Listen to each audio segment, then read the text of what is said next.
Doing good. Okay. Good afternoon, everybody. My name is Emily Schwing. I'm the Public Affairs Director here at Veggielution.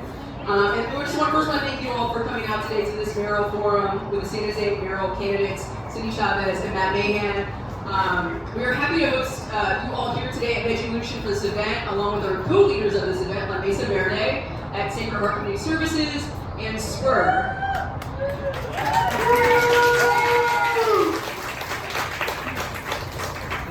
Thank you, Emily. My name is Fernando. I am the Mesa Verde Program Manager. Thank you so much for coming to this special event. Also, thank you for the candidates to have time in your agenda to listen to the community. So, why we are here? What is the reasons? Because we are spending time in a beautiful day on Veggielution. Well, first of all, we want to host a mayoral forum, especially on food system, on the east of San Jose residents, who have the most staking on policy, but often the least voice. So the first reason because we're here is because we want to lead the voices of the community, especially in this area, to talk about food access, to talk about urban gardening. Also, we want to highlight the importance of creating change in food systems that come from the city of San Jose and set expectations that community have for the next mayor. Yes, we want to strengthen collaboration between food system organizations in San Jose, so this is an invitation for everyone. And also, we would like to build a bridge with our future mayor or diverse constituent in communities.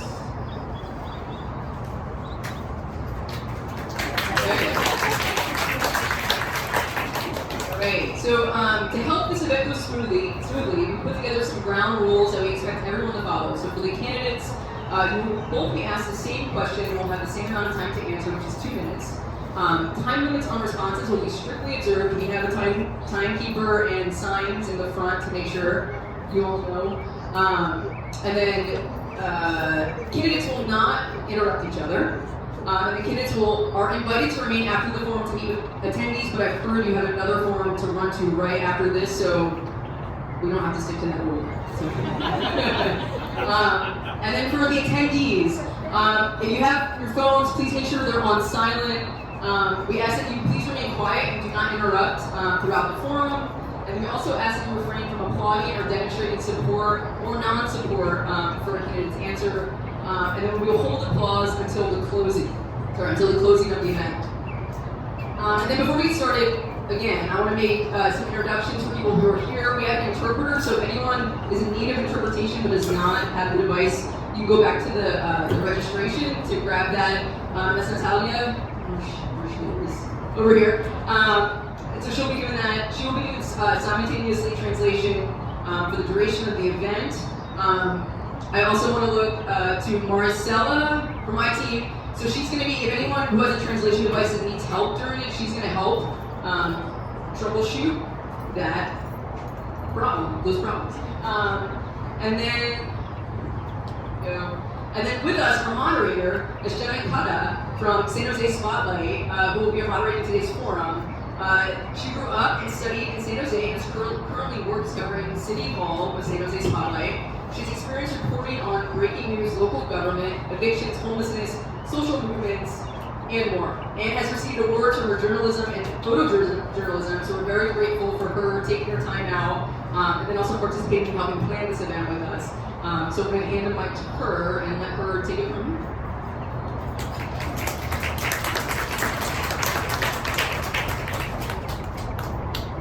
Thank you guys so much for being here, for having me. This is my first in-person forum, so really exciting. So we're going to just start off with candidate introductions, and we'll start off with you. Thank you. Will you remind us just how much time we have? Okay, thank you. So first of all, I'm really delighted to be with all of you. And I'll just say to the translators, if we're talking too fast, wave at us, because we want to make sure we're very clear with everyone today. I'm very, very excited to be here for a number of reasons. And I could talk a little bit about I've lived in San Jose for 40 years. I live in downtown, just east of San Jose State. But I thought what I would do is just take a minute to talk a little bit about my experience growing up as it related to natural food and gardening.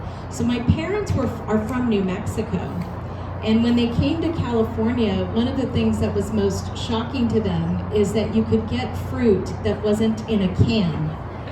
And because in New Mexico, that's what you would do. And you had very little fruit, so what you did have, you preserved, so it would last all year long. So they were kind of very conscious of conservation because they were so mindful of how valuable water was. So we grew up planting and eating fresh everything. In our backyard, we had rabbits and we had chickens, and even though we lived in a city, because my parents thought that's what everybody did. And so my point there is that I do really recognize that we have an incredible opportunity to finish the work we started in partnership with the county and the city to really look at how we expand access to healthy food, not just in San Jose, but countywide, and doing it in a deliberate way. The one good thing that came out of COVID, I think, was a reminder to all of us about how delicate the food system is here, how many people have need for food, and frankly, how we really ended up relying on Vegelution, on a number of, I'm going to say very, but a number of other organizations. Thank you, and I'm looking forward to talking more about that. Is this working? Perfect. All right. Good afternoon. It's so great to be here with you all. So beautiful to be outside. I'll also share kind of my personal journey and why I'm so excited to be here with you all. I grew up in Watsonville on the other side of the hill, a little farming town on the Central Coast where strawberries come from, and spent my childhood outdoors, running through the fields. In fact, one time a farmer actually shot off a shotgun, believe it or not, to get me out of his fields. But, grew up outside, and my entire life, starting with my parents, I've been a gardener, an avid gardener. And I think we all know that those of us who are paying attention to these issues, that we need significant change in our food systems. One of my earliest introductions to that fact was as a child when my parents sent me to a different school than the one I expected to go to because the nearest elementary school had abnormally high breast cancer rates because of the amount of methyl bromide being sprayed next to our home. So I grew up very aware of a system that was necessary in the sense that it was providing food and on the other hand was poisoning us. And while the tools we have at the city level are somewhat limited, we certainly have a role to play, and we need our elected leaders in local office at all levels to be aware of how broken our food system is and the changes we need to make, and we have to play our role. And obviously urban farming will be a piece of that. What we do in Coyote Valley is critical. We certainly have some levers at the local level, and maybe more than anything, your next mayor has a bigger soapbox to be able to talk about these issues. So I look forward to hearing your questions and talking about the change that we need and how we can work together to bring about that change. Thank you. Thank you both so much. So we're going to move into our question section. As a reminder, you'll have 2 minutes each to answer the questions, and she'll be the first second.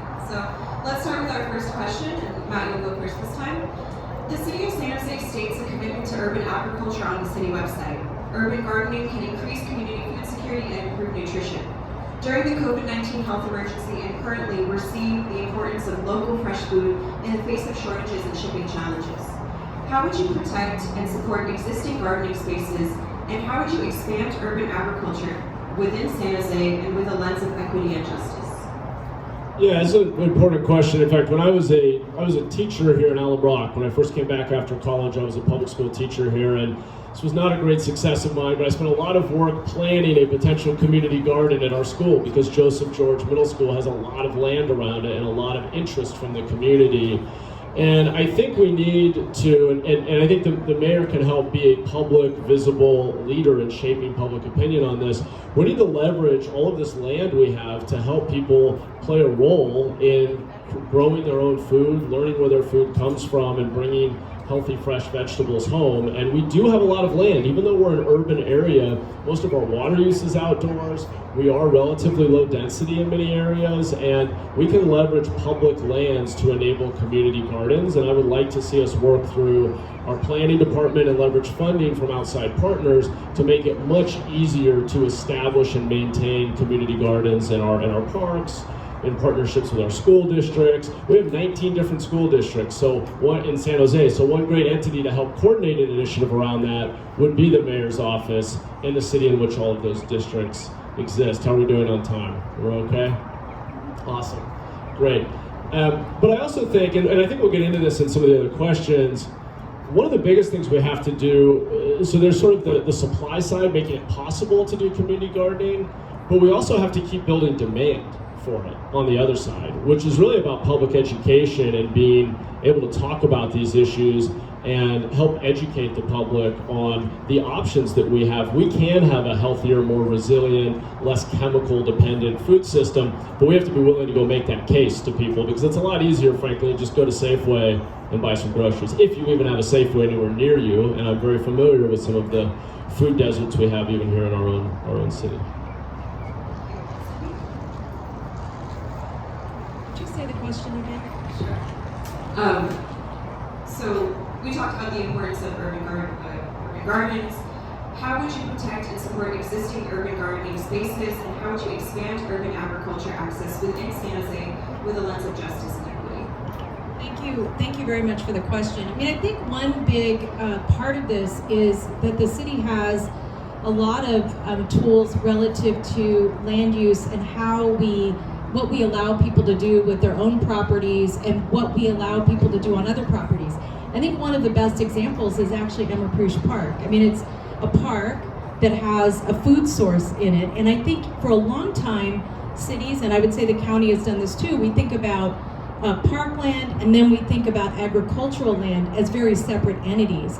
This park, I think Marshall Cottle is another really good example of how we're starting to think about the integration and how important that integration is, because I think the point that Matt raised is a really good one, that we have an opportunity to really leverage land in a much more creative way. The other thing I'll just add, and this is an area where I think the nonprofits that have sponsored today play a critical role, and that's around education. Because a lot of people in our community don't know, frankly, how easy it is to grow food, and they didn't learn it, right? I mean, we have a whole generation of people that not only didn't learn how to grow food, they didn't learn how to cook food. I'm a little bit in that generation, so I'm not judging. But what I am saying is that through education, we can help people understand what they can do with their own properties, and then create the advocacy to look at other properties as opportunities to make sure that we have access to food. One other point I'll just raise is that one other area that the city has a lot of opportunity, again, to play a leadership role, is where we allow for warehousing, cooling sheds, and the like. And I think you were seeing with Second Harvest Food Bank, the challenge they're having opening up their other site is one that we as a city can play a leadership role in making sure that we're not just supportive, but we're doing the land use strategic work that needs to be done to make it easier to have food available in our community, natural food. Thank you both. For our next question, you'll go first and then I'll follow. Across the Bay Area and the country, city governments are incorporating food policy councils and employing staff to work on food system-related issues. Examples include the Oakland Food Policy Council and San Francisco employing dedicated staff. Do you see a path in which San Jose, which exists in a county with the potential for strong local food systems, could utilize similar strategies, and how would you implement these? Yeah, an excellent question. And I'll just remind everyone, I had to pull it out last night, that the county, in partnership and at the urging of both Spur and Vegelution and a number of other organizations, started in, I think, 2019, making a request of the county to look at our food system that resulted in a work plan that you all have seen, that now we actually funded Vegelution to do a collective impact to be able to figure out how to take the plan that you all worked on and implement it. But here's the most important thing that I think. I think that cities have a specific role, but we have to partner with counties and we have to partner with the state, because we have to partner with the entities that both have the resources by that I mean money and the infrastructure to implement regional solutions. Food access is not a city by city solution, and we really saw that during COVID. As a reminder, sometimes people live in census tracts that mask poverty dramatically. And so what we're seeing, even now, if you go to the food bank, and I know that you're seeing it here too, is you have people coming out that need food that don't fit into a specific criteria, they don't fit into a specific ethnicity, they don't live where people think they should live to need food. And so what that means is that we absolutely need a regional solution. So I think, yes, the city can have a person, but that person's job should be to leverage resources from the county and from the state, and frankly, align our policies so we are not wasting money, frankly, on having 42 departments in 32 cities. That's not what we need. We need one department with activists in each city to leverage the resources that are going to be required to really expand and protect a resilient, sustainable, safe food system. Speaking of that, speaking of safety, back away. All right. Now I'm competing with a food truck. Wonderful. I think Cindy's last point there about not duplicating efforts and being really coordinating and collaborating is an important one. One of the examples you used was San Francisco, where, as you probably know, the city and county are joint, are one governmental entity. So we have to be efficient in our approach. But before I ran for city council, I co-chaired the Measure T campaign, and one of the signature components of that effort was securing the funding to go protect nearly 1,000 acres in North Coyote Valley. And so the city is in this game. We are a part of the broader effort to try to stop that historic trend of sprawling outward out across our valleys and into our hills, and to pull development inward to do smart growth, infill that's more walkable, more mixed use, and can lead to a healthier community and more climate resiliency. So I think it's absolutely right that we have to work with the county, and particularly the nonprofit sector. One entity, so I think the county's plan is a really good start, and I have paged through it, just being very interested in these topics. I've also spoken with a number of the farmers, because I was working on Measure T, spoken with a number of the farmers and landowners down in Coyote Valley, and we have a lot of work to do with them. Listening to them, understanding their challenges. Much of the supply chain that they rely on has moved out of the area, has moved to the Central Valley. And so we're gonna have to make a concerted effort to bring some of that back and prove that we can do enough value-added agriculture and agritourism in North Coyote Valley that it can be viable, because many of them frankly don't believe it right now. And so we're going to have to prove it, and I think we can, but we have a lot of work to do with the farmers in Coyote Valley, and I think we do need that staff expertise within our planning and other departments at the city. Thank you. We'll move on to our third question, and Maddie, go first this time.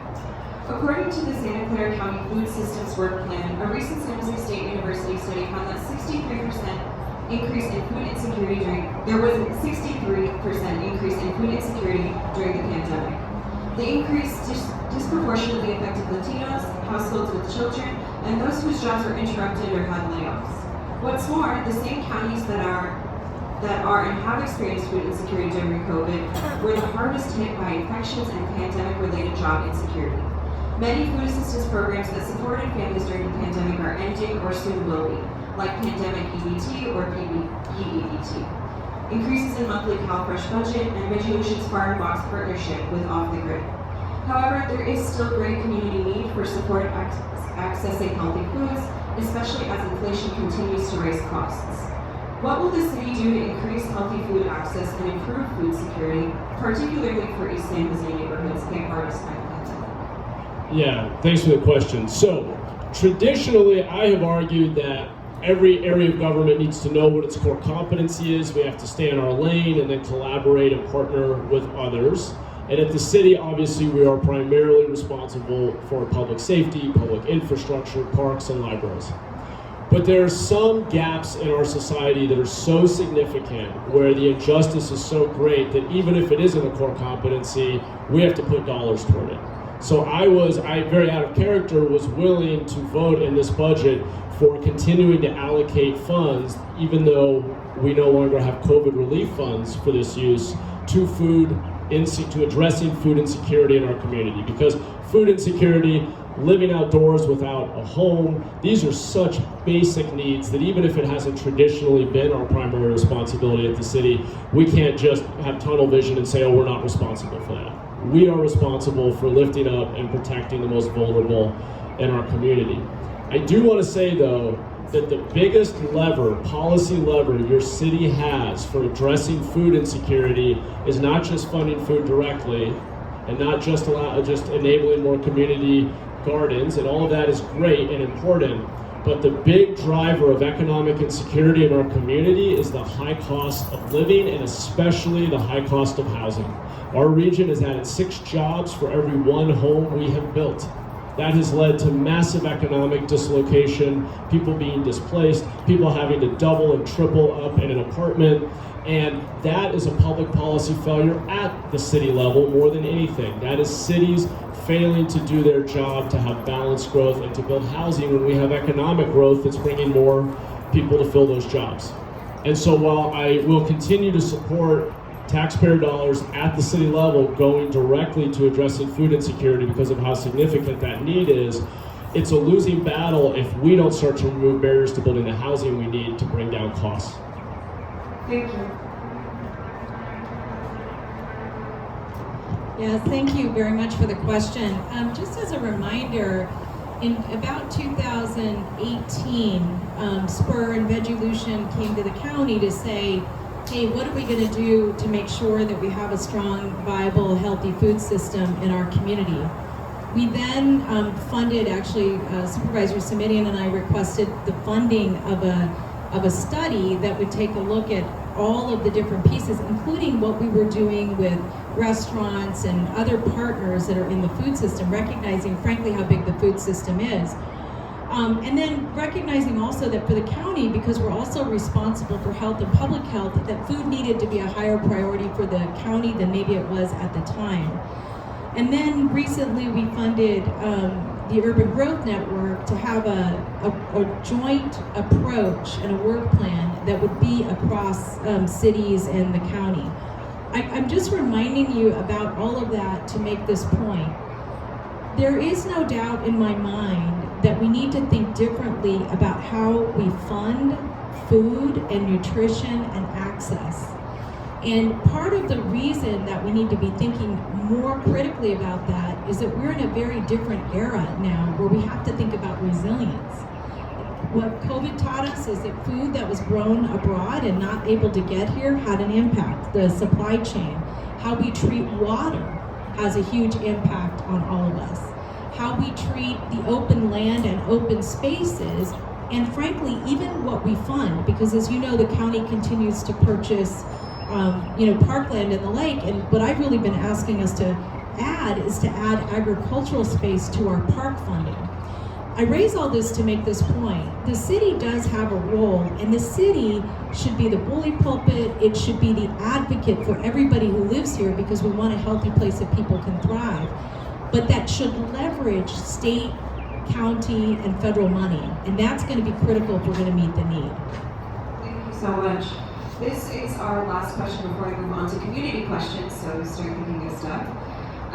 San Jose is home to many diverse communities, each with its own unique culturally important foods, growing practices, traditions, and food stories.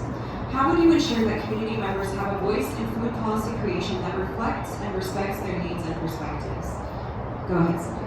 Thank you. I will tell you that I have learned this lesson the hard way. When I served on the city council 16 years ago, I went out to visit our senior nutrition programs. And if you want to get an earful from people who are not happy if their food doesn't taste right or isn't culturally competent, go talk to our seniors. And what we learned from that is that we had to restructure our process to include the community in a deep and meaningful way. So as an example, both the county and the city jointly fund a series of nutrition programs, and those are really done, and we continue to ask for surveys from the folks that we're feeding, because if you don't, you don't even need to ask. If you just walk in there, they will tell you. So we're making improvements dramatically, vegetarian food, and trying to do it, by the way, with less salt and less things that are gonna harm our seniors. The other thing I'll say is that when we started to do garden boxes, actually that's when I served on the council also, when we put out the boxes, access to them, what time people could plant, what they wanted to plant, and all of that needed to be done very collaboratively with the community. So I think one of the most important things we can do is continue to learn from the community, not get defensive when people tell us we're not doing it right and well. And I think that that's how we've had success to date, and I would want to keep doing just that. Yeah, I was just at a senior food nutrition program this morning, and it was definitely culturally competent food. People seemed very happy. I'm glad we learned and reacted, and I do think it's really important that as we are investing in programs and pursuing new policies, that we have diverse community advisory councils. In fact, while working on Measure T, I also had the opportunity to serve on the Citizen Advisory Commission focused on the implementation of our clean energy program. And I think the city can do more. We are doing more, but we still have a ways to go to ensure that our commissions represent the true diversity of our community. We've started to reduce the financial barriers, so we now have stipends for those with lived experience on some of our boards, and I think we need to do a better job of ensuring that our boards and commissions really reflect the true diversity of the community. I think working through local nonprofits, such as Vegelution, is another great way to get that perspective. I want to add one other dimension to this issue, which is, I think one of the best ways to help preserve local culture and tradition is not just through our top-down programs that are kind of centrally controlled, but to enable the growth of local entrepreneurship, small businesses. We have so many small businesses in our community that are pathways to the middle class for recent immigrants to our country. And when you visit those restaurants or those little shops, I mean, that's where culture is being preserved and transmitted and evolving organically within community. And as I talk to our small business owners, frankly, there's a lot of frustration right now around our permitting processes, our fees, the lack of safety and cleanliness in our commercial districts, the fact that many of their patrons are going to other cities to shop.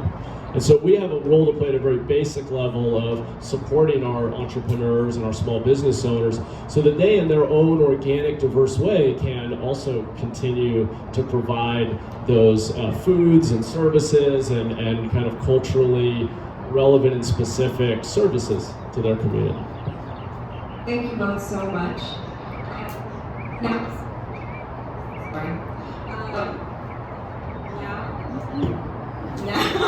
Now we'd like for community members to have the chance to ask their questions to the candidates. So again, you'll have 2 minutes to answer each question, and I'm going to pass the phone to Alicia to call on community members.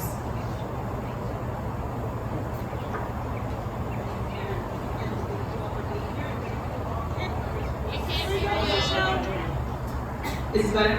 Yes. Awesome. All right. Well, thank you all for being here. Thank you, candidates, for being here. My name is José Mayoral, and I'm Spur from the organization's staff. So thank you so much. Our first question is from Theodora. Theodora, would you like to come up and there you are.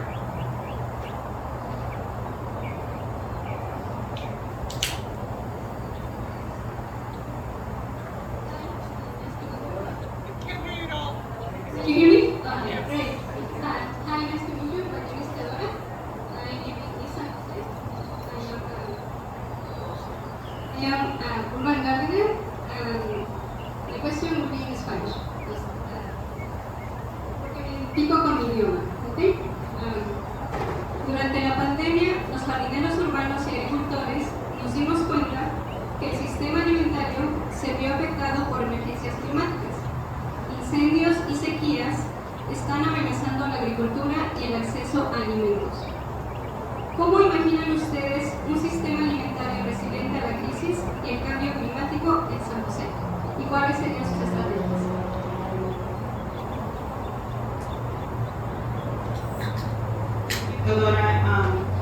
to put that in English for you as well, it says the past 3 years of COVID-19 pandemic have demonstrated how food supply chains fall short in crisis.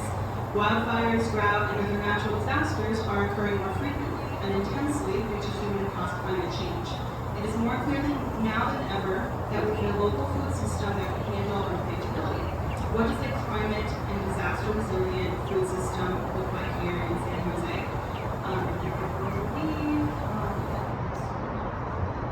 I think it's me first. Gracias y buenas tardes, mucho gusto. Yes, during World War II, we had victory gardens, for example. I think it's a great point. And so one of the things we obviously talked about was encouraging through our land use and our planning department more community gardens. I think that is one strategy. I think another is to fund nonprofits, from Vegelution to Master Gardener programs, to encourage and educate folks to become gardeners in their own homes if they have access to a little bit of dirt. Not everybody does, but for those who do, that's another option. Another, and frankly, I've been disappointed to see, as just as an example, as Amazon bought Whole Foods, I've noticed fewer and fewer. It seems like there's less local sourcing at the market, and so I think another strategy is to keep that food, that supply chain of the food system closer to home, so that we're less dependent on shipping from very far away. And so we have an opportunity between the farms in, say, Coyote Valley, for example, or down where I grew up in Watsonville and around the greater Bay Area, to actually get more food locally delivered to our food bank, but also our local grocery stores and supermarkets. And I'm a big believer in bringing it into the educational system as well. One of the things I was most excited about with the idea of the community garden out in Alum Rock was to actually integrate it into the science curriculum, the history curriculum. So I think that we have to create a web in which food, we stop outsourcing it to somewhere else and it just kind of arrives on a shelf and it becomes part of our lives again. I think there are a lot of different strategies for doing that. So one of the opportunities that we have is to think about all of the planning and the work we're doing now with an eye toward resilience. It's going to be hotter. We're going to have less water. What can grow here is going to be something that we need to be looking at. And I think that, for those of you who have ever seen it, the county actually has a crop report that comes out every year. Who reads the crop report? Okay, you also are geeky as me. And what we're learning from that is that what we're growing a lot of is flowers, and that's not bad. But we need to think about how food can effectively be grown here in a way that engages the business community in a much deeper way than we're doing today. And it may mean that we are taking a role differently than we did before. For example, I was asking a little earlier about the cooling sheds, because those cooling sheds are so important to being able to supply local grocery stores, and they're very expensive. And so how we think about our role in this is really got to be with an eye towards sustainability, and recognize that there is responsibility at a government level, at a county and city level, to implement those plans.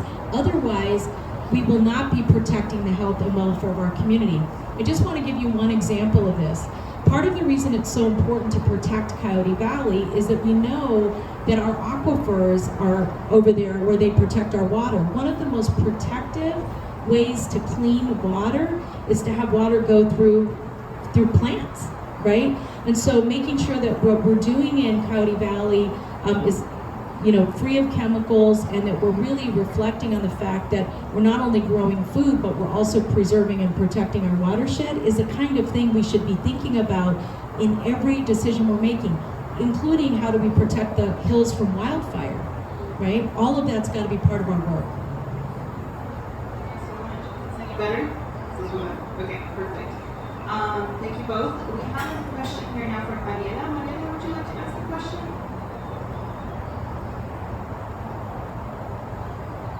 Both for being here. We know that community boundaries rarely conform to the imaginary lines that are drawn on maps. So while San Jose City residents have affordable, clean water from surface water sources, many neighbors just outside the boundaries of the city do not. These members of our communities really have two choices: to drop ever deeper wells, thereby depleting groundwater aquifers at great environmental and economic cost, or to truck water at exorbitant prices. So this makes growing food and livestock extremely expensive, and frankly difficult. So my question is, will either of you commit to expanding equitable access to sustainable, affordable, clean water for our neighbors right outside our city borders? So that's a very good question, and it's one of the examples of why it is so important that we have deep and meaningful relationships across governments. Because one of the entities, and first of all, let me just say this about water. Water is actually one of the most interesting political discussions on the planet. And how, and frankly, even how California's been getting its water from Colorado, all of that history is just incredible. But what it really means is that Valley Water, which is a very important partner for us, needs to have a much tighter relationship with the city of San Jose, and frankly everybody. And that's for everything from how we handle water purification long term, and doing it in an environmentally sound and cost-effective way, how pipes get built, who leverages the bonds that need to be paid, all of that. And my own thinking is that much of this work will not be able to be done by a single entity, that it will require the city of San Jose, the county, other cities, and Valley Water to make investments, and private companies. Because let's not forget that a big part of our water problem is it's not just a Valley Water issue. It's how do we access and work with private companies. And just as a reminder for all of us is that the people that govern how much we pay for water, in addition to wholesalers, is really the California Public Utilities Commission. And it's very difficult because those are quasi-judicial processes to engage in them. But my own thinking is that as a region, we need to step up our game dramatically if we want to protect water long term.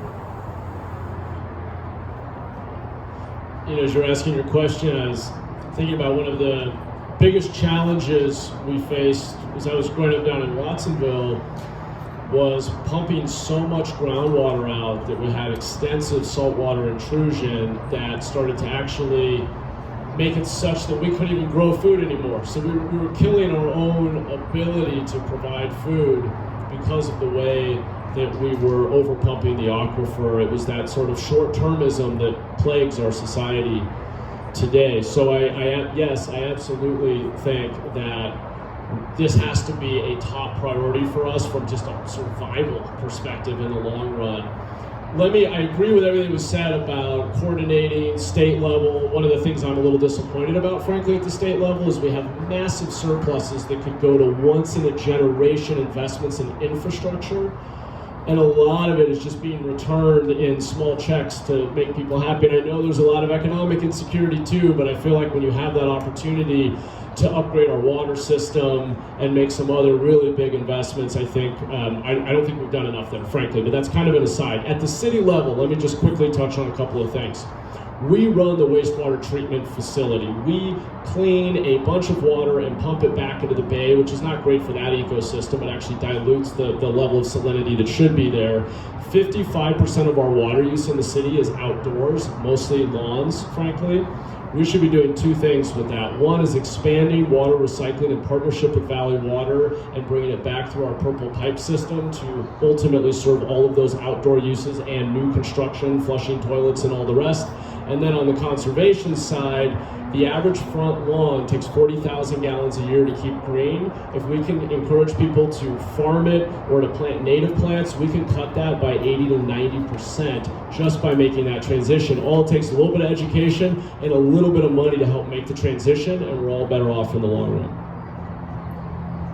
Both. And we have a community question from Daria. I don't know if you'd like to ask this question.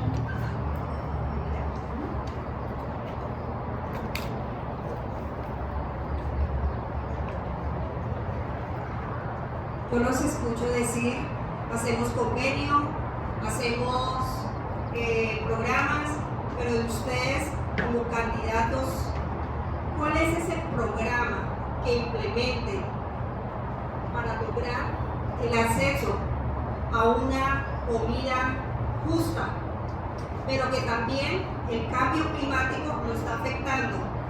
¿Cómo van a implementar una política para ser resilientes a un cambio climático para las familias de menores ingresos y de color? Máxime cuando tenemos un ambiente del aire contaminado, más empresas que contaminan el ambiente, como el aeropuerto de Riverview, contaminando con plomo a niños y niños de ese sector.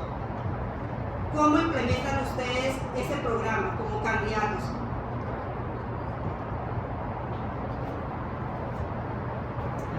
I can translate that.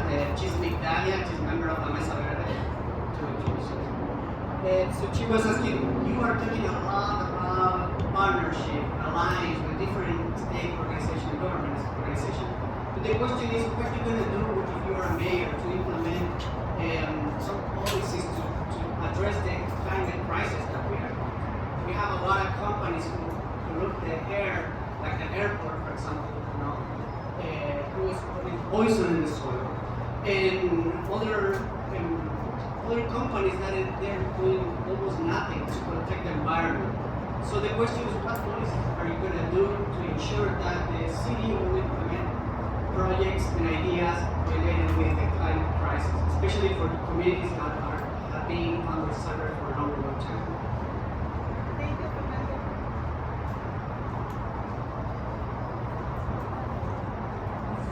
Track. Thank you very much for the question. Let me just be clear about some actions that I'm taking as a member of the Board of Supervisors, and then I'll talk about the city. As a member of the Board of Supervisors, we and I have been working on investing in our food system and including how we're going to make sure that our waste as we recycle it is sustainable, so we're not adding more CO2.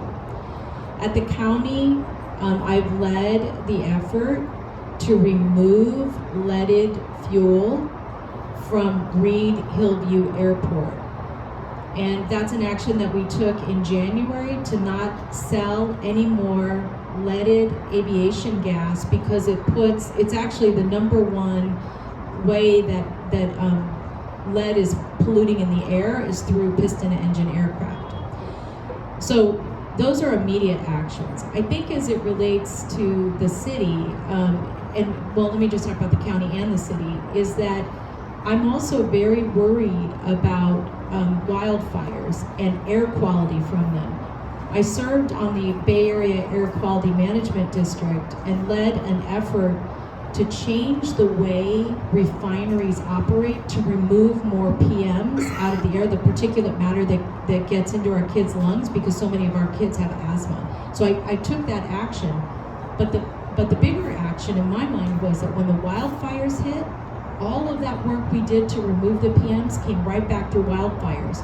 So I think one of the most important things that the next mayor will do is making sure that we're protecting our hillsides, and we are having to do that in a very collaborative way because fires are burning so much hotter and so much more dangerous, and what's in the air is so much more deadly. Thank you for the question. I'll give you three very specific things that we can do at the city level that I will champion and promote through our budget process. So one is, I think that we have really fallen off in code enforcement. I was just shown, a community member just showed me a lot where a bunch of trucks are illegally parked and have been for a very long time dripping oil into the soil in Eastside San Jose. That's unacceptable. We need to enforce our codes and make sure we're maintaining a healthy and clean environment for our community, because we know it's our most vulnerable communities that are most impacted by a lack of code enforcement. Second, I talked about water. That is a passion of mine. I think it's a critical, strategic need for us as a community to invest in. And while we don't have the funding and the power of the state or even the county, we can expand our water recycling program, and we can incentivize people to convert their lawns toward food production and native plants. And in the long run, we are all going to be better off. We will be wealthier, we will have more clean water access, and the city can play a real tangible role there.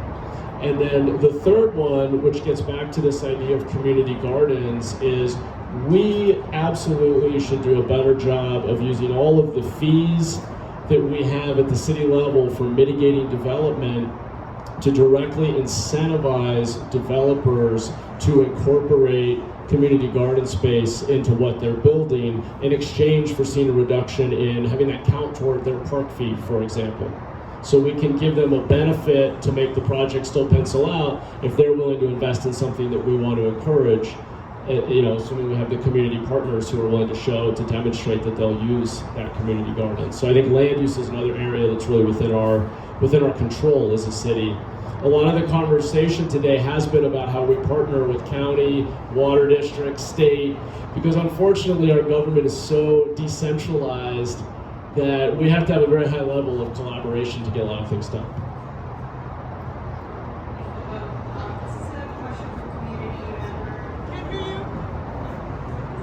Hello? Perfect.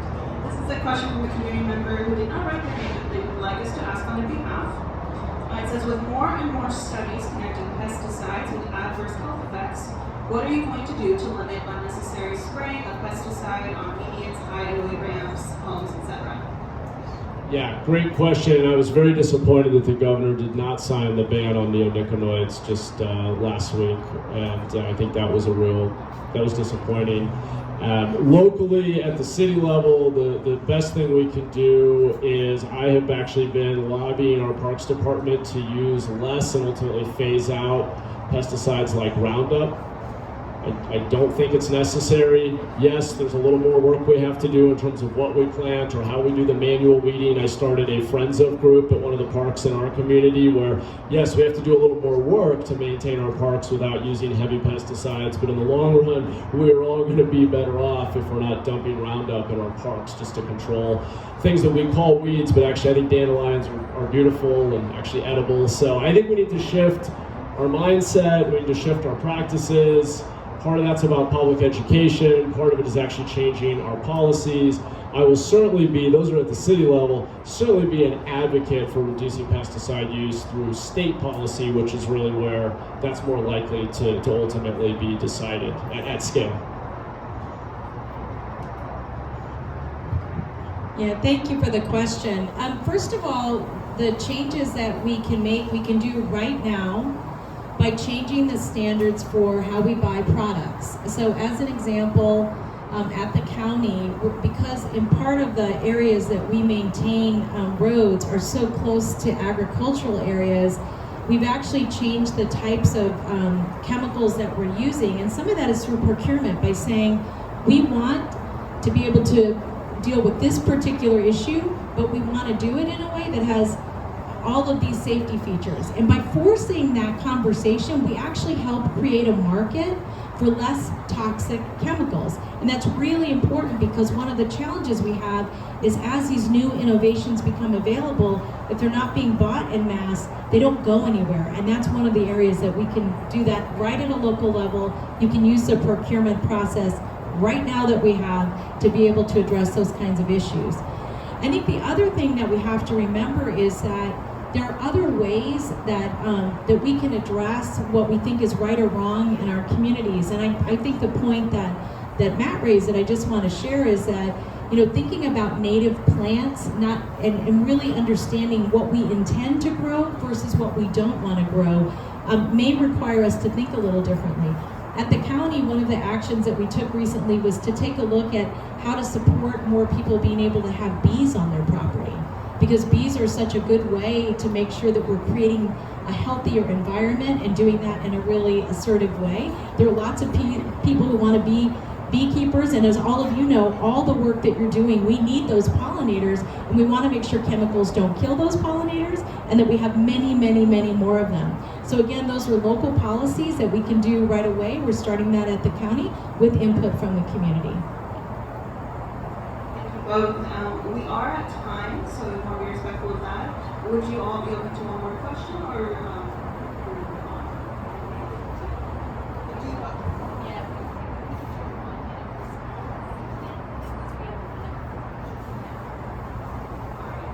So this will be a 1-minute response.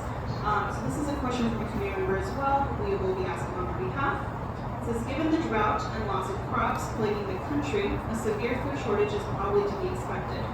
As an elected mayor, what are some of the emergency actions he would take to ensure our city has access to food should the worst case scenario take place? Thank you. Good. I asked for the hardest question to be 1 minute. Woo! So first of all, I just want to emphasize how important it is that we protect our water supply. And really, and being able to both protect water supplies and protect open land and land availability. And what that means is that we have to keep policies in place that are actively protective of our environment. As an example, I just was with the Conservation Corps this morning, and we are funding them to build out fire breaks in our community. And one of the things that we focus a lot on is we focus a lot on protecting fire breaks relative to homes, but thinking about fire breaks relative to where we grow food, where we protect food, and all of that is just expansive and necessary. And we can do it in a really cost-effective way and use it as a great job training program. People are learning about conservation, they're learning about the environment. Thank you. Yeah, I don't know about 1 minute for this one, but yeah, I think that's a great point, and I think that so part of it is let's get more crops in the ground that are food crops, not just cash crops or flowers. Nothing against those, but let's make sure we're feeding people first. But I wanted to also talk about, just since we only have a minute, talk about the other side of this that we haven't really touched on here today yet. I'm kind of surprised, which is the amount of food waste in our system. We could feed almost twice as many people if we better addressed that issue. And so when I was on the board of Joint Venture Silicon Valley, we had a whole food recovery program. There's so much more we can do to work with sellers of food and not just the retailers, but big employers and entities that waste a lot of food to quickly get it back out there for people who need it. And I think waste not, want not, as a principle here that we need to better embrace when it comes to food, because some estimates have us say that we're throwing out 40% of the food we buy. Thank you both so much. I'm going to pass it to Fernando. Thank you, Matt. Well, thank you so much for everyone to attend this event. We're closing right now. Thank you, Sydney. Thank you, Matt, for your time. Thank you for sharing your ideas and projects.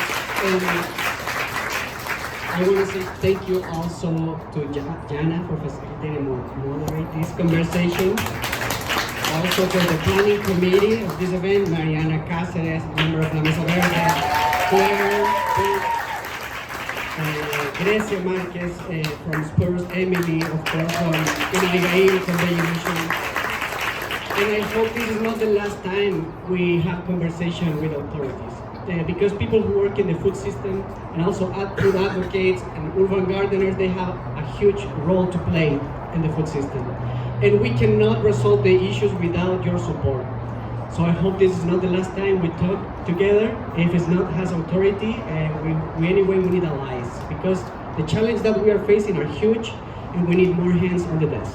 Thank you so much for everyone, and I hope to see you next time.